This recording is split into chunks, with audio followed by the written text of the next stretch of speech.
Ravi de vous retrouver ici en Corrèze pour ce dernier thé ou café de la saison. C'est ici que nous avons rendez-vous avec François Hollande. François Hollande qui est le fils adoptif de cette région, une région où il a commencé son parcours politique. Il a été député, maire de Tulle, président du Conseil général, 5 ans à l'Élysée. Il a connu Sifflé et Colibé. Aujourd'hui, retour en force, tête de gondole, avec ce succès en librairie, Les leçons du pouvoir. Alors, qui est-il sous son armure et dans quel état d'esprit est François Hollande? On le rejoint dans un instant.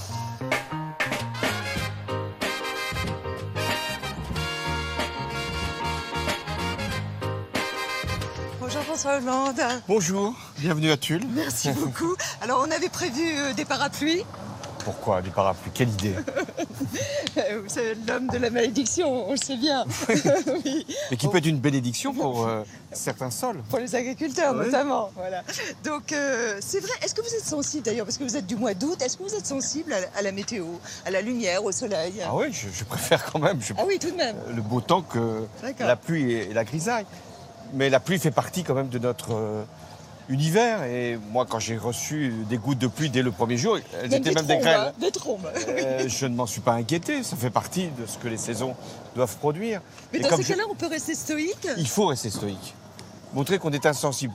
Je ne veux pas dire imperméable, car on ne l'est pas toujours, mais insensible. Montrer que rien ne nous atteint. Et je trouve qu'il y a une forme de rencontre avec l'adversité dès les premiers instants. Alors bien sûr, on va parler du livre qui marche très très bien dans la librairie. Je dirais même que ça cartonne. Mais on a voulu se retrouver ici à Tulle parce que tout a commencé en fait politiquement pour vous. C'est ici que vous avez grandi. Et puis surtout, c'est très symbolique, c'est la place de la cathédrale. Alors vous vous souvenez bien sûr, c'est là où vous avez appris que vous étiez le 24e président de la République. C'est là que j'ai fait mon premier discours de président élu. Quelle émotion vous avez eue? L'émotion, elle vient progressivement. Et c'est assez étrange d'attendre le journal de 20 heures qui n'a pas plus d'informations que moi, mais qui va donner à tous les Français le visage du président. Donc c'est emblématique, c'est symbolique. Et donc, j'ai attendu, comme tous les Français, le journal de 20 heures. Et quand mon visage est apparu, j'ai donc considéré que j'étais président. Mais François Hollande, vous avez ressenti quoi? C'est quoi? De la fierté? Déjà, le poids des responsabilités? Oui, ça va très vite. Il y a un moment d'intense bonheur d'être ainsi choisi par les Français, de fierté pour la responsabilité qu'ils me confient.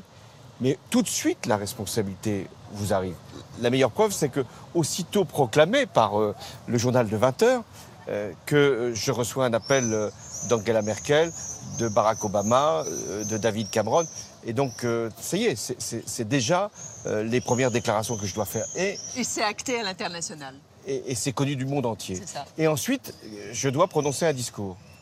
Et c'est un moment là aussi très difficile à surmonter parce que la joie est là, la responsabilité vous a déjà étreint et des milliers de personnes m'attendent sur cette place et je dois m'adresser au-delà de ces personnes-là à la France tout entière. Et c'est là que je rédige un discours en quelques minutes parce que on dit mais vous avez préparé un discours. Non, c'est impossible de préparer un discours quand on ne connaît pas vraiment le résultat. Bernard Combe est le maire de Tulle, c'est un ami à vous, il a été d'ailleurs conseiller aussi à l'Élysée auprès de vous.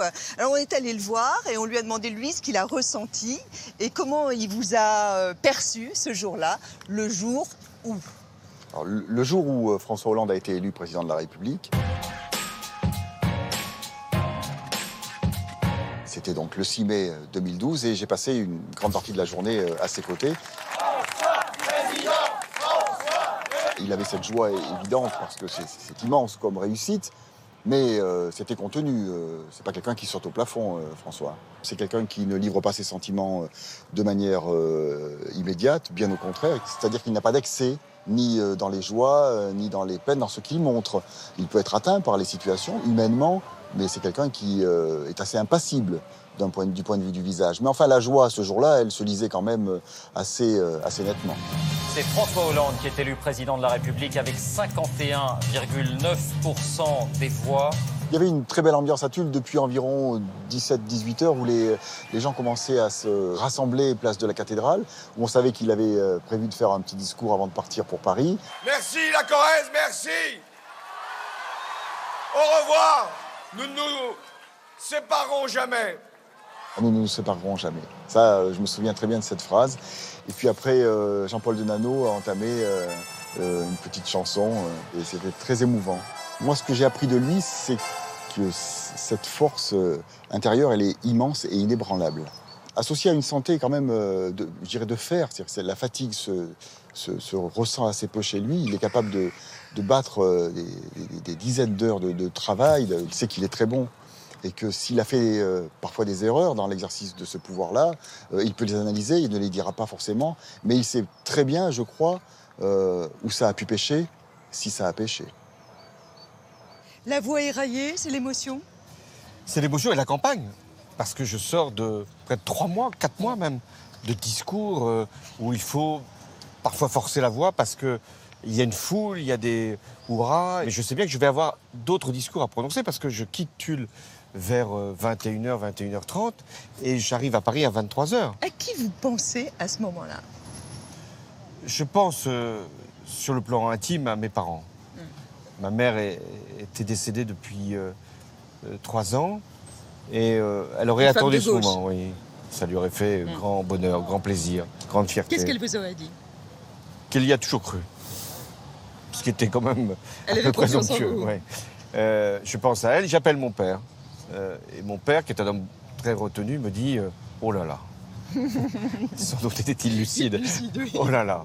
Et puis après, je pense à ma famille, à mes enfants, parce que je sais que ça va quand même bouleverser aussi leur quiétude, même si leur quiétude, depuis longtemps, avec Ségolène Royal, avec moi-même, elle avait été un peu agitée, bouleversée même par les campagnes que nous avions pu faire. Et je pense à eux parce que c'est à la fois sans doute une joie qu'ils doivent ressentir, mais aussi de se dire qu'est-ce qu'il va y avoir comme conséquence. Est-ce que ça a été un poids, selon vous d'ailleurs, de s'appeler Hollande? Pour beaucoup, j'ai 4 enfants, mais je ne crois pas que ça a été un poids, mais ça n'a pas été forcément facile parce que quand on réussit, qu'on est le fils ou la fille d'une personne connue, on pense que c'est presque naturel, légitime, ou même que ça a été facilité. Et quand on ne réussit pas, alors qu'est-ce qui se passe? Donc mes enfants ont fait leur vie à côté de la politique et j'ai trouvé que c'était très bien. Vous savez, ici, tout le monde vous connaît, vous connaissez tout le monde. Alors, il y a bien sûr des cafés, il y a des bistrots. Ouais. Il y en a un où il y a une personne qui nous attend, parce que c'est incontournable, hein, c'est un café... C'est un café qui n'est pas loin du marché. Et donc quand on a terminé ses courses, on va chez elle. On y va.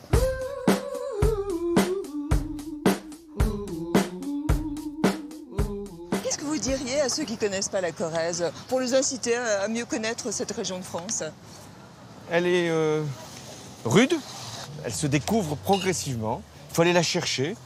Et elle est belle. Et cette Corrèze, elle est aussi celle des présidents. Donc c'est assez drôle de savoir qu'un département rural ait donné autant de personnalités politiques.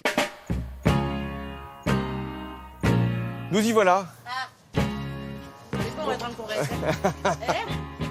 Vous l'aimez, la Corrèze? Je l'aime. Hein? Bonjour, ça va bien? François Hollande, vous aimez, vous, les ambiances de bistrot? Oui, j'aime ces conversations insolentes dans les bistrots. Quoi, les braves de comptoir, un peu? Oui, ces discussions qui partent.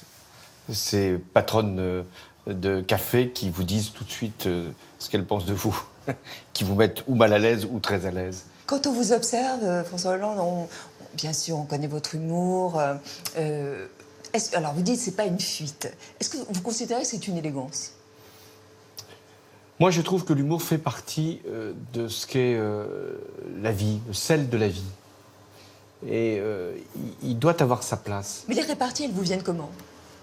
Non, moi, je n'apprends rien. Je ne suis pas à raconter des histoires. Je ne connais aucune histoire drôle. Je n'aime pas faire drôle. Il n'y a rien de pire que de vouloir être l'amuseur. Mais vous aimez faire de l'esprit. De l'esprit. Et le mot est bien choisi, de l'esprit. L'humour fait partie de la vie politique. Et ça a été déconsidéré comme si, finalement, c'était simplement pour des facilités ou pour des commodités. Non, c'est plus fin que ça, l'humour. Mais il y a des gens qui sont tellement dépourvus d'humour que c'est terrible. Ou qui apprennent à faire rire. Des noms. Vous les reconnaîtrez. C'est ceux qui, souvent, rient le plus fort. Vous aimez encore vous entendre sur RTL ou sur Europe 1, que ce soit avec Laurent Gérard ou avec Nicolas Canteloup? Eux rient de moi le plus souvent. Certes. Non, moi je ne veux pas participer, je ne suis pas un complice. Ça, je trouve que ce serait vraiment ne pas être à ma place. Vous écoutez parfois? Oui, ça m'arrive. Vous dites ils vont trop loin? Je l'ai pensé, mais je ne l'ai pas dit. Parce que c'est d'abord un encouragement, et ensuite parce que voilà, chacun doit être dans son rôle. Ce qu'on doit mesurer, c'est qu'il faut faire attention au dénigrement systématique. Ceux qui agissent au nom des autres n'ont pas besoin de respect particulier, ni de considération comme un privilège, mais ont besoin de pouvoir avoir une autorité qui ne soit pas abîmée. Il faut donc faire attention. Est-ce que vous n'avez pas contribué justement au dénigrement, au bashing, en étant trop normal? Ah, ça j'y tenais.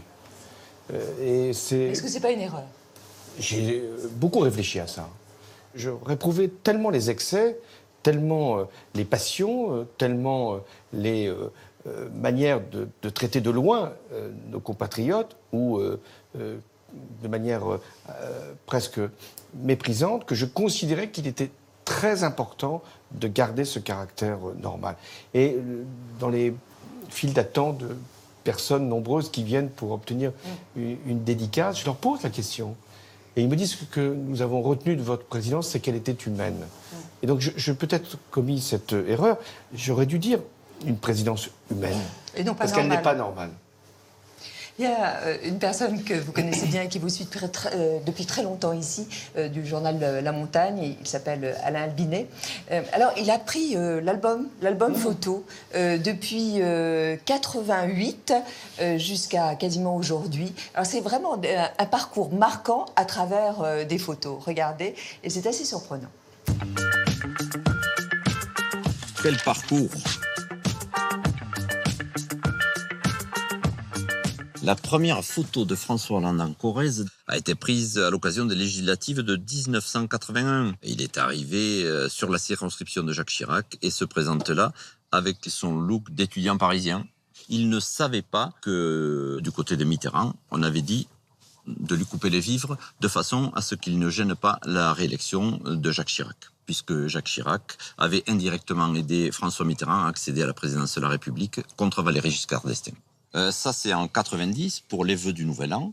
Et François Hollande fait désormais partie des meubles. Il est à la préfecture aux côtés de Jacques Chirac. Paradoxalement, tous les deux se retrouvent au cul des vaches avec la même facilité de relation avec les Corréziens. Et cette chaleur humaine a beaucoup plu. Chirac, c'était comme ça, alors qu'Hollande, c'est plus comme ça. Même s'ils vont au meandre. Cette photo symbolise le véritable départ présidentiel de François Hollande. J'ai décidé de présenter ma candidature à l'élection présidentielle. Je me souviens de la jeune étudiante qui était là à mes côtés, qui était une étudiante noire américaine, qui était avec moi parmi les journalistes pour regarder la scène, a été happée par le service communication de François Hollande pour la mettre derrière le candidat au titre de la diversité et de la jeunesse. Ah, un autre gros coup extraordinaire, mais là, à l'initiative de Jacques Chirac, 3 mois plus tard, au musée de Saran, où Jacques Chirac fera le buzz en annonçant son soutien à François Hollande. Vous allez vous faire entendre, c'est ça? Je peux dire que je voterai Hollande. La famille, bien entendu, s'est empressée de dire qu'il s'agissait d'humour corrézien, mais tout le monde savait dans l'entourage, et surtout en Corrèze, que Jacques Chirac, moi le premier, d'ailleurs, je lui avais entendu dire déjà depuis 1 an. Là, nous sommes au comice agricole de Saint-Germain-les-Vergnes, en août 2011, en pleine campagne électorale. Il est entouré de tous les maires du canton. Nous avons un maire communiste, un autre maire communiste, un maire de droite, une élue PS.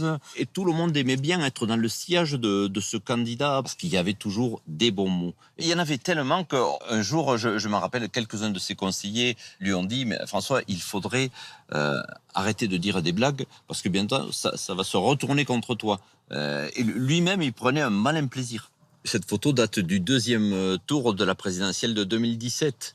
Alors, ça doit être une des rares fois où je vois Hollande sans cravate. Pourtant, je l'ai suivi pendant 28 ans. Et qu'est-ce que vous avez appris de l'homme? Qu'il existe des gens insubmersibles malgré tout. Des gens qui vont jusqu'au bout de leurs ambitions. Et peut-être que la sienne n'est pas encore terminée. C'est pas un homme qui aime l'argent. C'est pas un homme qui aime le pouvoir pour le pouvoir. Oui, j'aimerais connaître la nature de cette essence-là qui fait avancer le moteur Hollande. Propos recueillis par Philippe Goeffers et Thierry Maillebon. Il dit quelque chose de très intéressant. Il dit à quoi marche? Quelle est l'essence de la nature, comme ça, de votre moteur? Quel est votre carburant? Est-ce que vous vous droguez, par exemple? Non, Quoi oui, je veux faire cette déclaration si c'était nécessaire. Non, je n'ai pas besoin de produits, je veux dire par là, d'un goût particulier ou d'une addiction quelconque. Mais à l'intérieur de À l'intérieur de moi, je crois que ce qui m'anime, c'est d'être aimé de l'autre. Je crois que je me suis toujours rempli de l'amour des autres. C'est-à-dire qu'ils m'ont donné tout ce que je leur offrais. C'est quelquefois au détriment de ses plus proches. Parce que c'est un curieux sentiment, quelquefois, de donner à un anonyme plus que ce que l'on va accorder comme temps à sa famille. Et quand j'ai affronté les épreuves des attentats, je crois que cette facilité ou cette faculté à bien comprendre la détresse, le désarroi, mais aussi l'énergie, l'espoir, ça a aidé à maîtriser cette période. D'ailleurs, dans le livre, vous décrivez bien sûr ce que vous avez ressenti lors notamment des attentats. Vous dites « Présider la France, c'est épouser son malheur. La mort, durant ces 5 ans, ne m'a jamais quitté. » Est-ce que ces événements ont changé votre regard personnel sur la vie?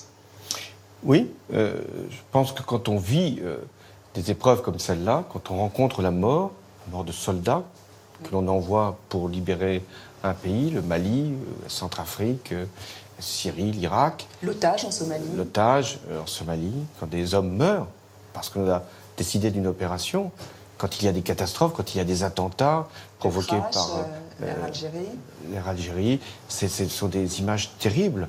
Et donc bien comprendre qu'être président, c'est affronter une tragédie, des tragédies. Comment on réconforte les familles? Est-ce qu'on trouve les mots? Que dit-on? En étant soi-même, moi c'est ce que j'ai pu exprimer à ses parents qui vivent le plus grand des malheurs.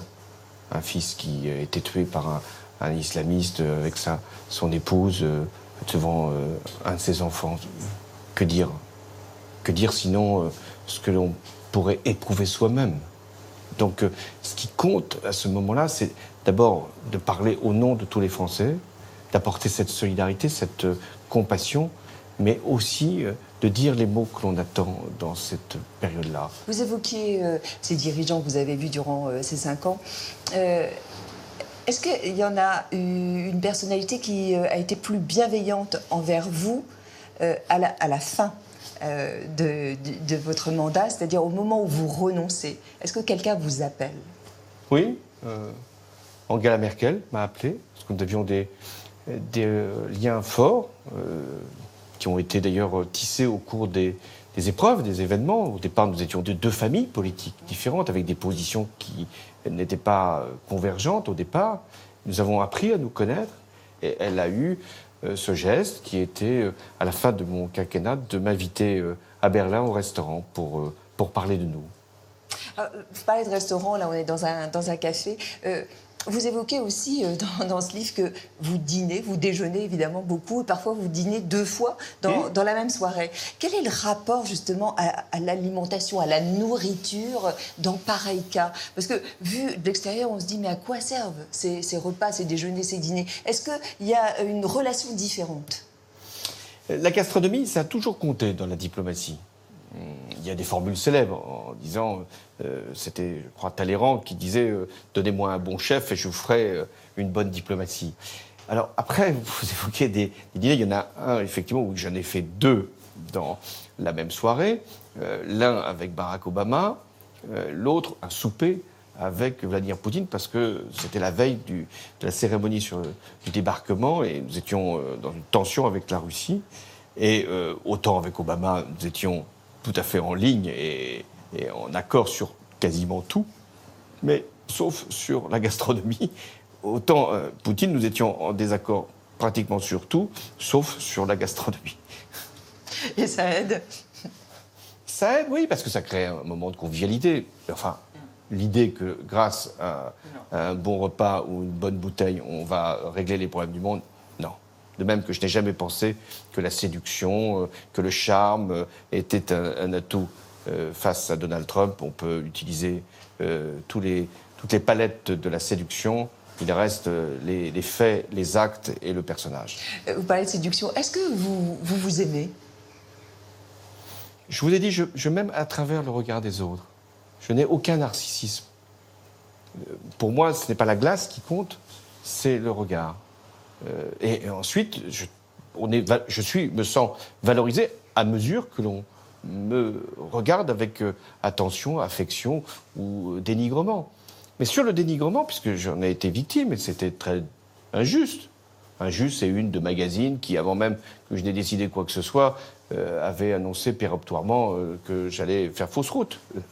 Ces façons parce que j'avais une cravate de travers, de dire que je n'étais pas à la hauteur de ma fonction. Je trouve ça ridicule. Mais je ne suis pas insensible au dénigrement. Mais je veux montrer une forme d'impassivité, comme si ça ne m'atteignait pas. Et je trace mon chemin. Je suis assez à l'écart du jugement des commentateurs. Alors, les mots dans la presse, mais aussi les mots dans les livres. On va se rendre dans une librairie.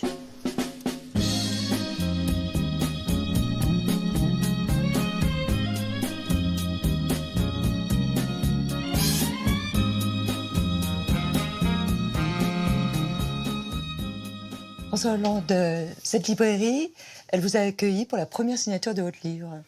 Oui, parce que lorsque j'ai publié ce livre, je voulais que les premiers à le découvrir et à me le faire signer puissent être les Corésiens et en particulier les Tulis. Donc c'était la librairie que j'avais choisie. Alors 80 000 exemplaires pour le moment, il y a eu 6 tirages. Bon, c'est vrai que c'est un beau score.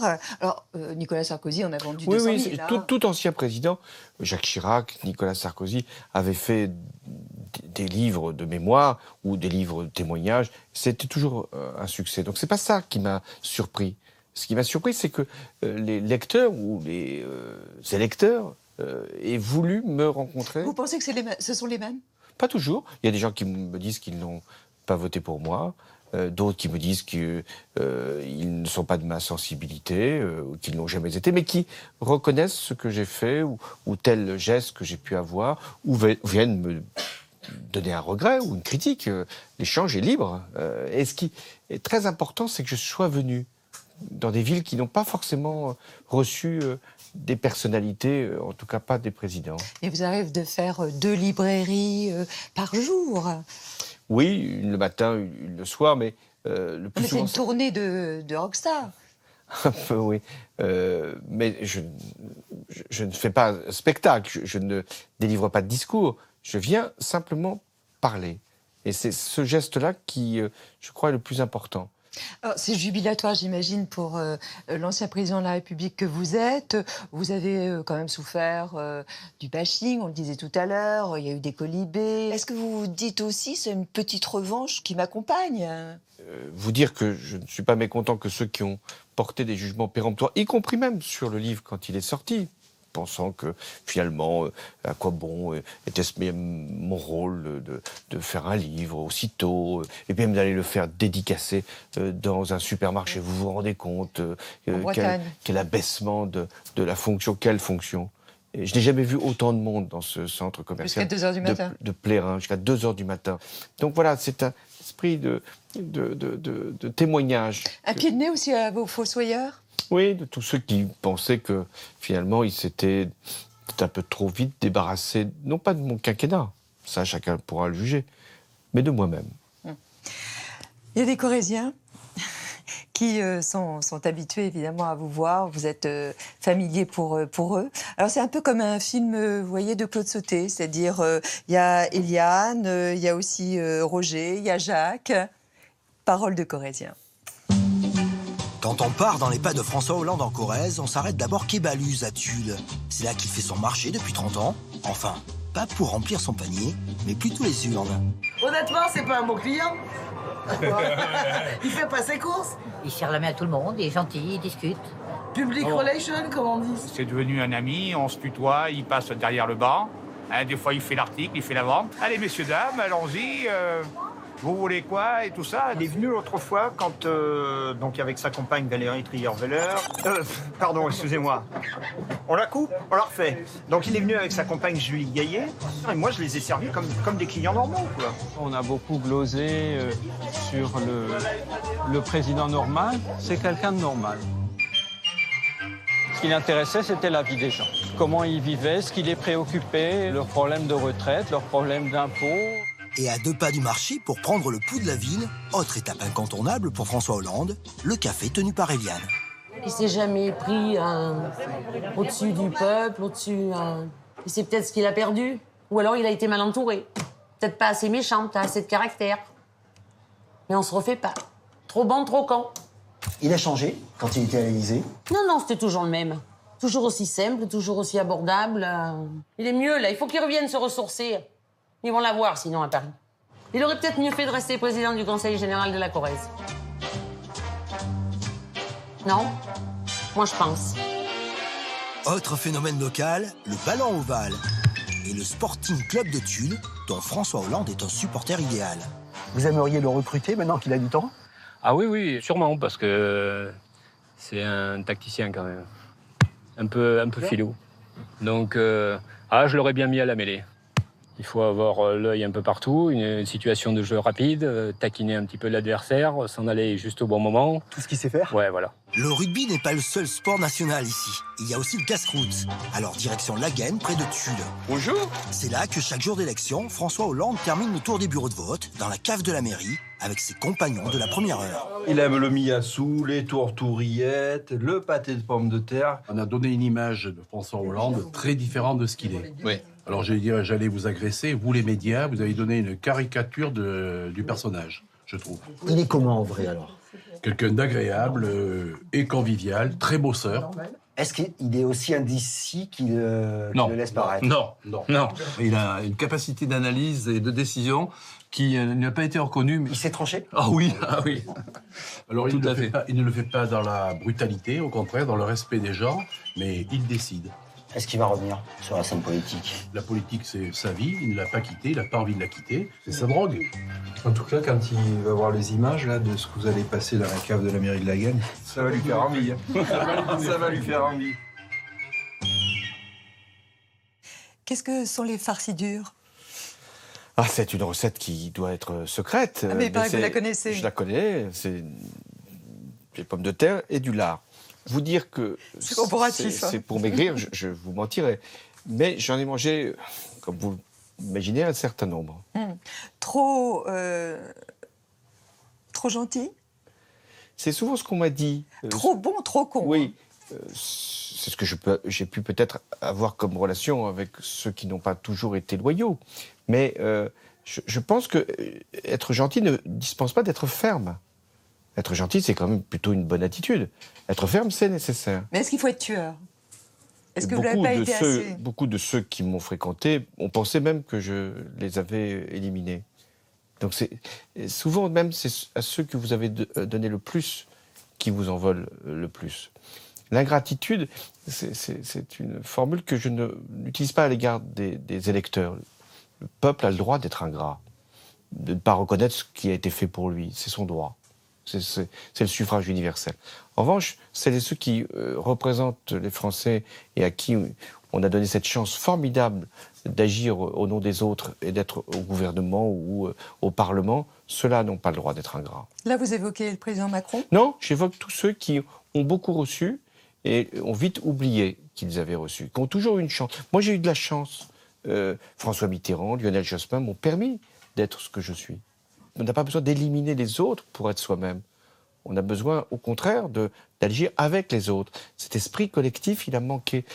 Quand il y a une transition de vie comme celle que vous avez vécue, lorsque vous renoncez, donc en décembre 2016, est-ce que vous vous faites aider psychologiquement, ou est-ce que autour de vous, il y a des personnes qui vous apportent un soutien, ou on se sent encore davantage seul? La solitude, elle existe quand on est au pouvoir.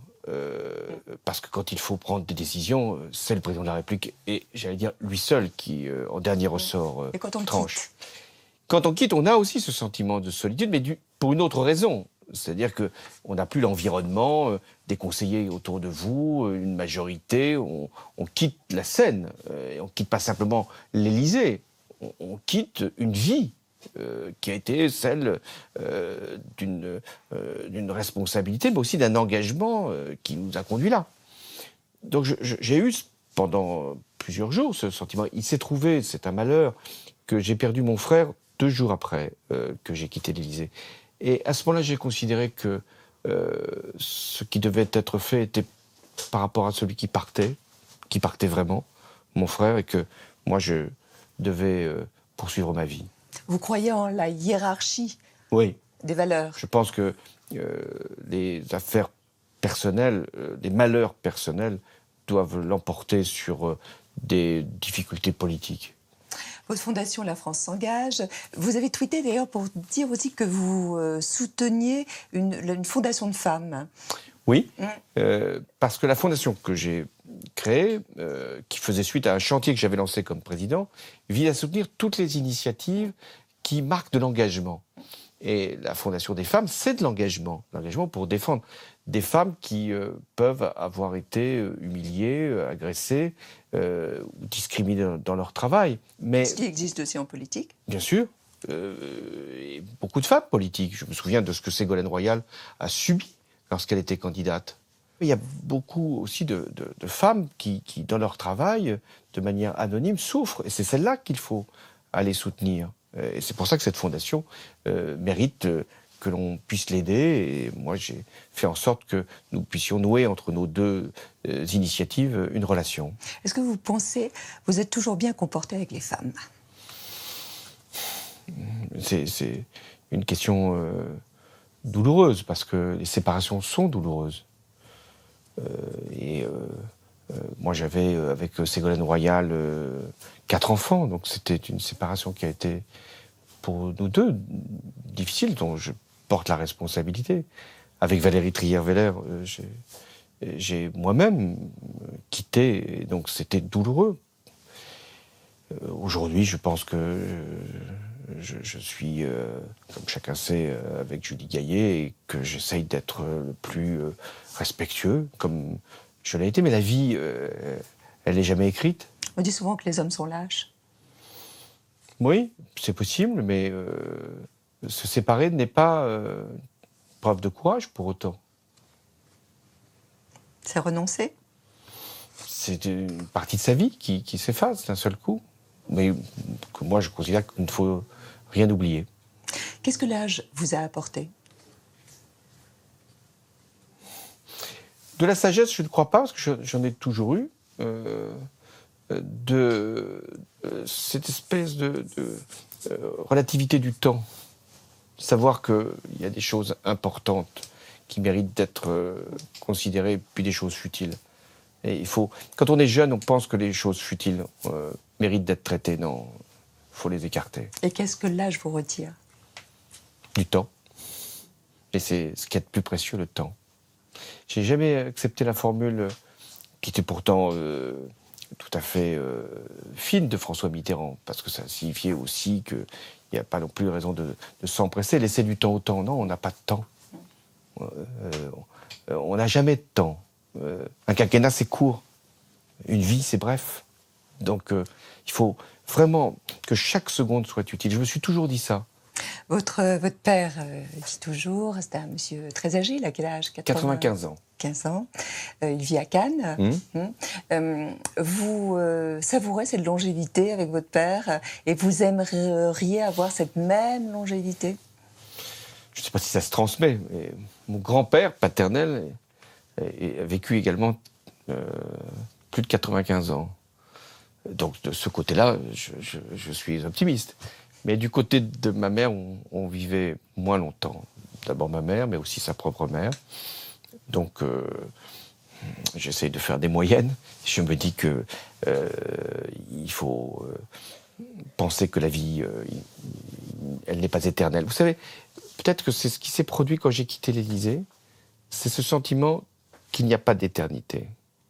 Quand on est président de la République, même si c'est un mandat court, 5 ans, on pense que ça durera toujours, que la vie durera toujours, que la responsabilité sera sur vous pour l'éternité. Non, il faut apprendre que la mort est là.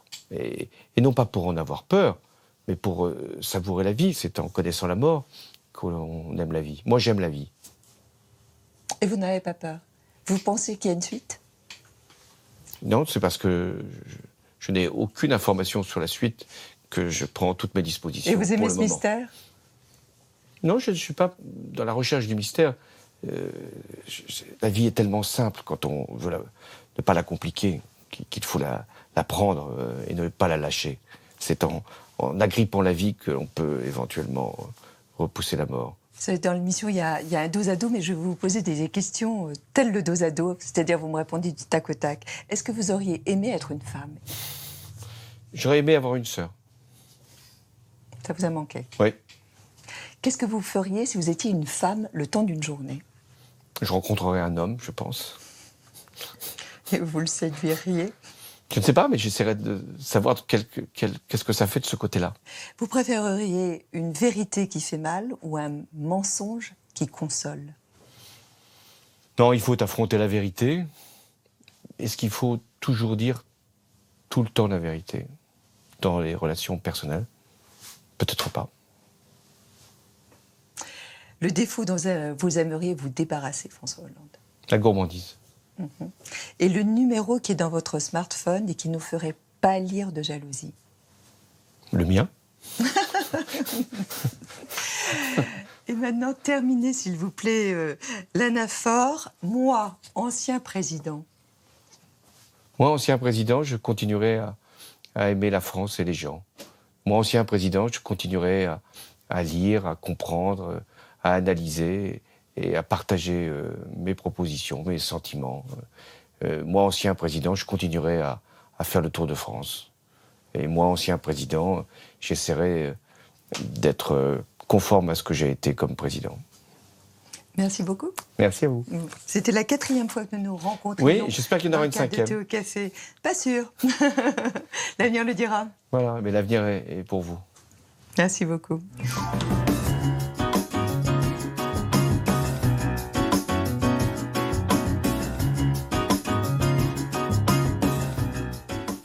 Merci de l'intérêt que vous avez porté à cette émission en la suivant tout du long.